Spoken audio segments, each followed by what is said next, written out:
I now want to address the national political landscape. I've thought long and hard about what I'm going to say to you. And I've come to a stark conclusion. There is simply no other way. This is the only choice. You elected me to Parliament in 2024. The good people of Great Yarmouth elected me. Not for 1 second in Westminster have I forgotten that. I am here to represent you and your priorities. You sent me there to fight for change, not to do things how they've always been done, not to accept more and more relentless decline. You sent me there to try and fix things. And I have tried, I've honestly tried. And it almost got me sent to prison. I've used every tool available to a backbench member of Parliament, and more. Parliamentary questions, committees, motions, speeches, petitions, everything and anything. Sometimes we succeeded, more often than not, we haven't. The system simply will not shift. But we have tried, and we've tried again, and again, and again. And nothing has shaped my thinking more than our crowd-funded independent inquiry into the Pakistani Muslim rape gangs.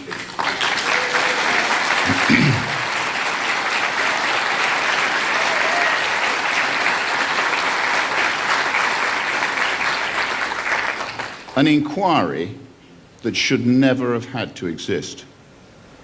An inquiry that I created only because the political system itself would not act.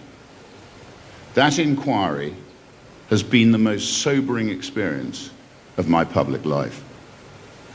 Not just because of the awful crimes, not just because of the horrific suffering, but because of what it exposed about the way this country is governed. Again and again, we heard the same story at our hearings over the last fortnight. Warnings raised, concerns logged, evidence submitted, and then nothing. Nothing happened. Not because people did not know, but because acting would have been difficult, because acting would have caused controversy. It would have inflamed racial tensions. It came with personal and professional risk. It would have meant being labelled an Islamophobe or a racist. So people did nothing. They let the abuse continue all over the country.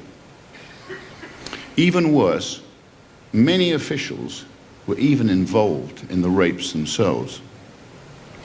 We must call it what it is.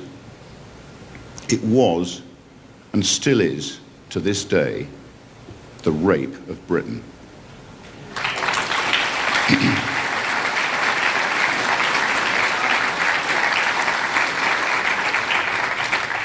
They can call me Islamophobic, racist, or whatever else. Emily Maitlis did so. Let me be abundantly clear with you tonight. I do not care.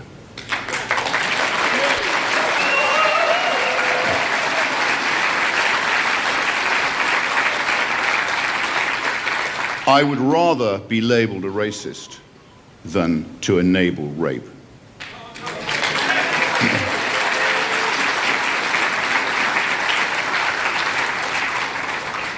Our inquiry will not just talk. We are going to act. A target list is already being made of rapists, police officers, social workers, council officials, politicians, and NHS employees. We will take out private prosecutions and civil litigation. We will be relentless in our pursuit.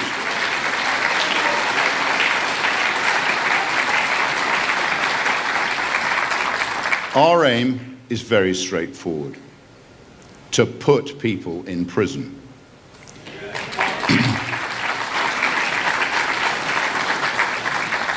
I reached a point, sitting through evidence, listening to survivors, reading documents that should make every public servant hang their head in shame, and it became impossible to ignore the bigger truth. The problem is not confined to one department. It is not confined to one policy area. It is not confined to one political party. It sweeps through the entire governing culture of this country. A culture of risk avoidance, a culture of reputational management, a culture of endless consultation and permanent deferral, a culture where process matters more than outcome, where responsibility is spread so thin that nobody is ever held accountable. That is why I've come to this conclusion. Britain does not need tinkering, minor reform around the edges, not carefully curated cosmetic changes, just this time with the same failed ministers wearing a turquoise rosette. It needs restoration, full-scale restoration. A restoration of courage, a restoration of responsibility, a restoration of a political culture that exists to serve the public, not simply protect itself. I've tried to work within the system, and I will continue to fight inside Parliament. But I can no longer pretend that the existing political structures are capable of delivering the scale of change this country now needs and at the pace that is now required. The will is simply not there. That is why today I am launching Restore Britain as a national political party.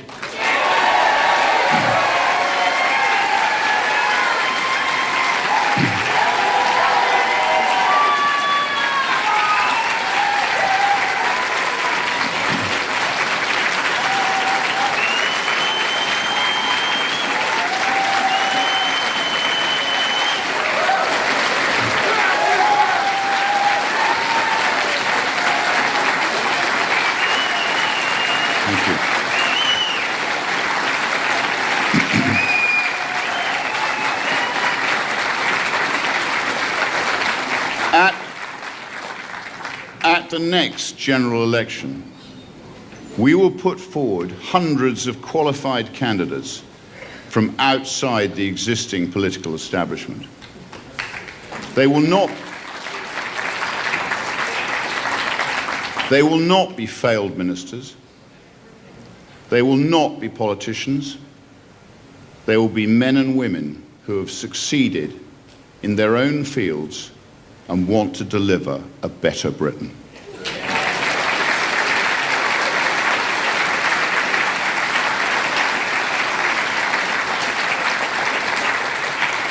This will be an entirely different way of doing politics.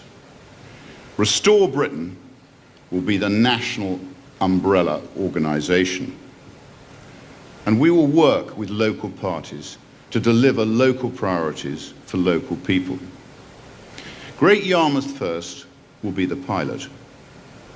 Our sister party, based here in Great Yarmouth, focusing purely on implementing local change. We will run a joint ticket at the election, and I will be the candidate here in Great Yarmouth once again.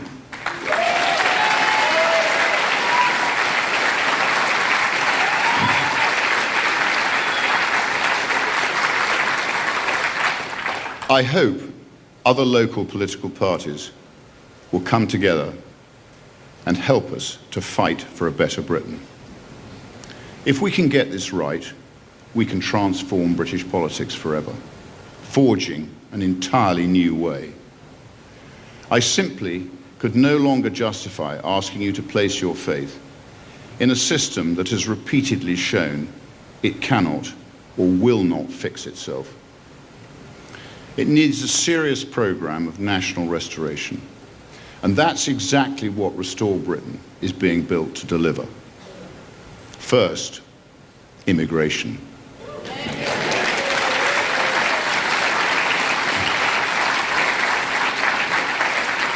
Restore Britain will not manage mass immigration. We will not just stop mass immigration, we will reverse it.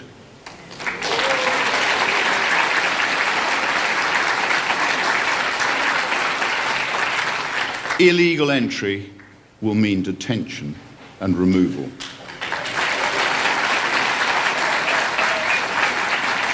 Not years later, not after endless legal paralysis, all funding the parasitic legal profession, not after being absorbed into a permanent asylum industry. If you enter this country illegally, a Restore Britain government will remove you within 24 hours of arrival.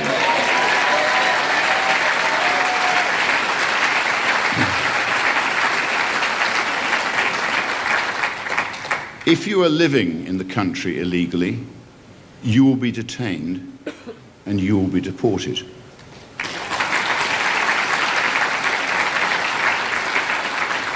They must all go.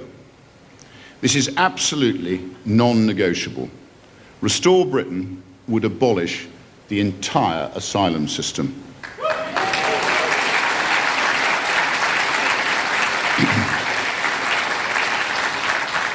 No more asylum seekers. The scam will end. We will round up every third world criminal who has broken into our country, and we will remove them.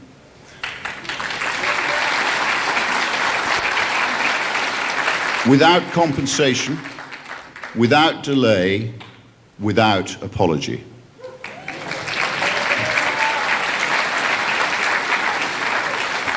Do that, and the boats will stop overnight.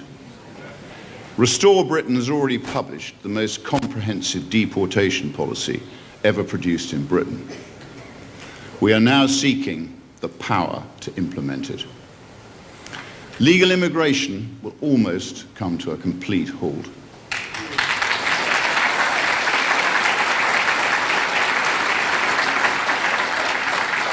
We will close off entire visa routes from countries which are proven to provide us with criminals, sex pests, and illegal migrants.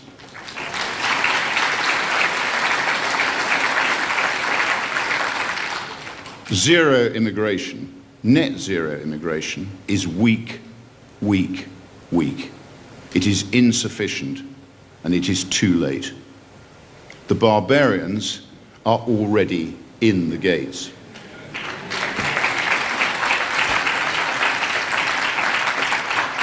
For the foreseeable future, far more people must leave Britain than arrive.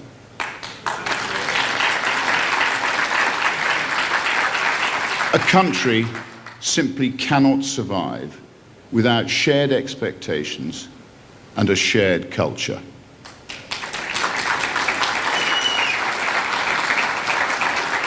Language matters, contribution matters, respect for our law matters. All of that matters.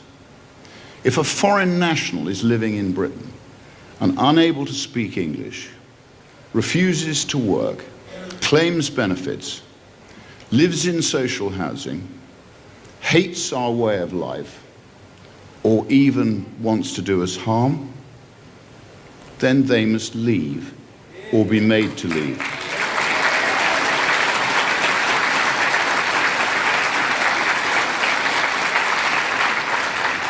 I make no apologies for saying this. Millions must go.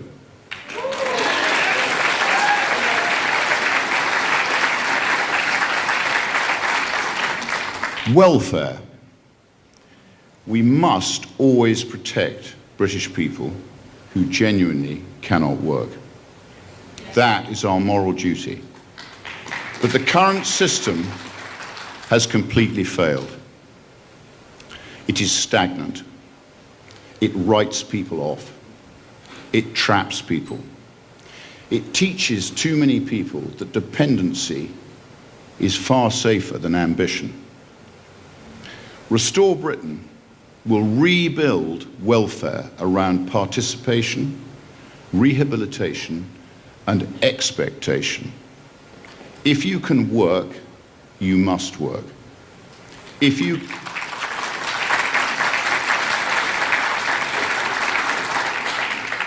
can train, you will train. But if you are able and repeatedly refuse to engage, you will lose your benefits.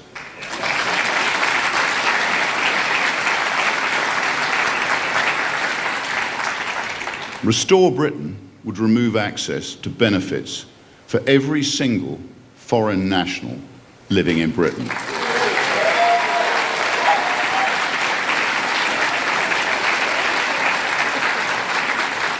They would lose access to universal credit, social housing, disability benefits, everything. It will all go.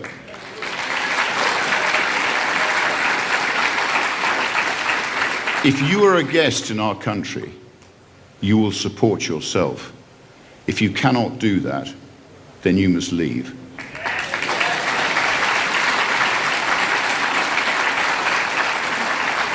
I make no apologies for saying so. Now, to the economy. Because Britain is strangling itself, suffocating, dying, we punish effort.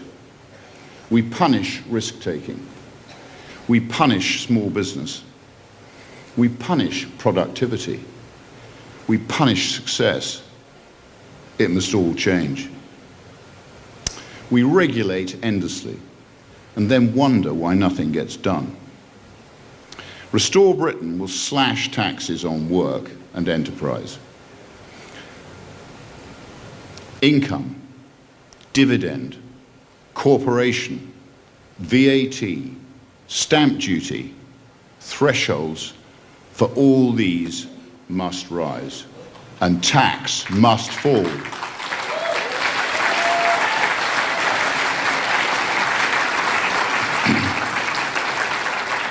We will scrap IR35. We will double the VAT threshold. We will burn down the regulatory frameworks that crunch small businesses. We will end the HR culture that paralyzes and blackmails employers.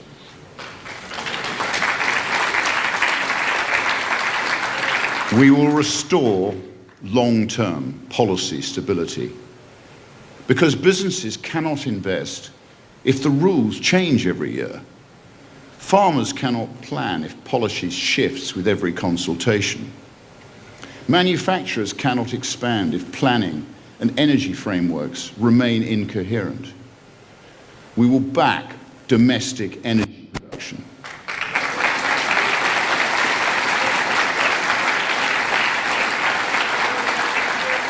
We will back the reindustrialization of Britain.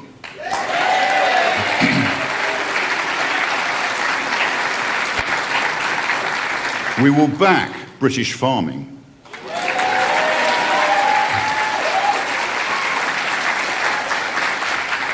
This is a national restoration program, because the deeper problem in Britain is not only financial, it's cultural. We have slowly lost confidence in ourselves as a nation. We've become reluctant to defend the things that used to bind our society together.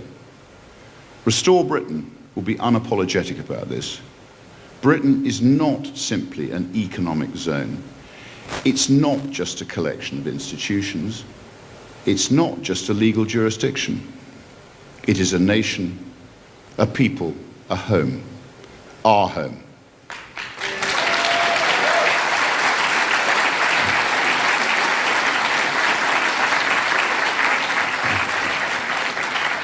With a shared culture, shared history, shared expectations. Restore Britain will openly recognise the Christian heritage that shaped this country's moral and civic foundations.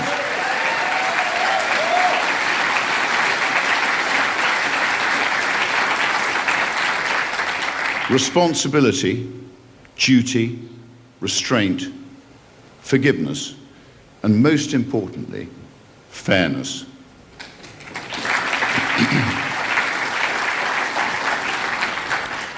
These values created a high-trust society. We must support parents as the primary decision makers in their children's lives.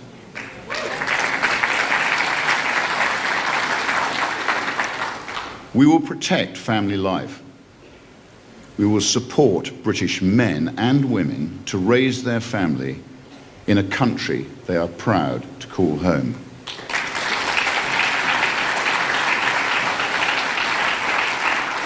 We will restore that high trust culture.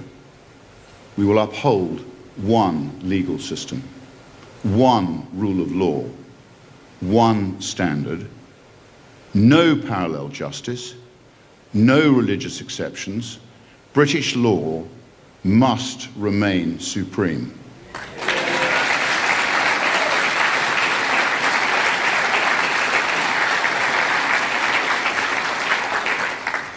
Restore Britain will end the creeping Islamification of Britain.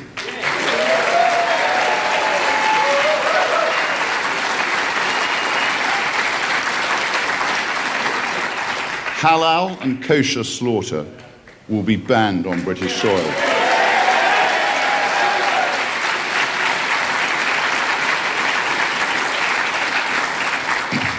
The burqa will be outlawed.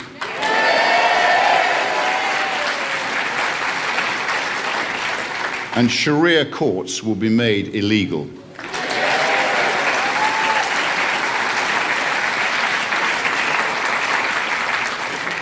Unfettered immigration from Islamic countries will end.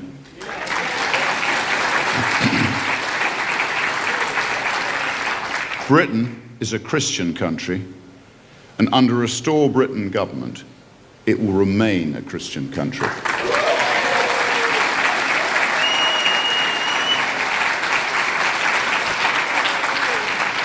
We will govern with confidence.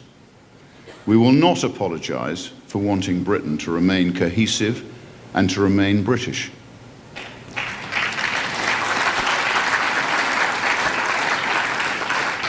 Restore Britain is not offering you a miracle cure. Our programme is serious and honest. It will require discipline, it will require courage, and it will require, most importantly, patience. And it will require the willingness to accept short-term discomfort in exchange for long-term national restoration.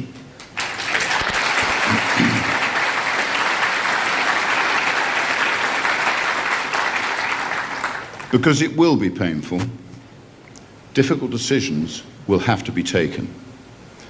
But I will always be honest with you about the extent of the task ahead. But let me end where I began. I'm not pessimistic about Britain. I would not be standing here if I were. This country has the most extraordinary people, the best people on this planet.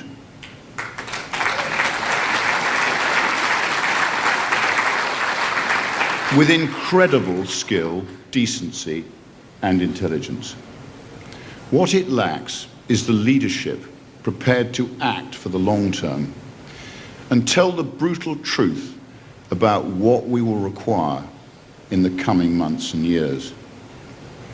So today is the beginning of a necessary journey, and I ask you to help build it, to help restore competence, confidence, and national purpose in British politics. Because Britain is our country, it is our people, it is our home. And it is now our collective responsibility to restore it. Thank you.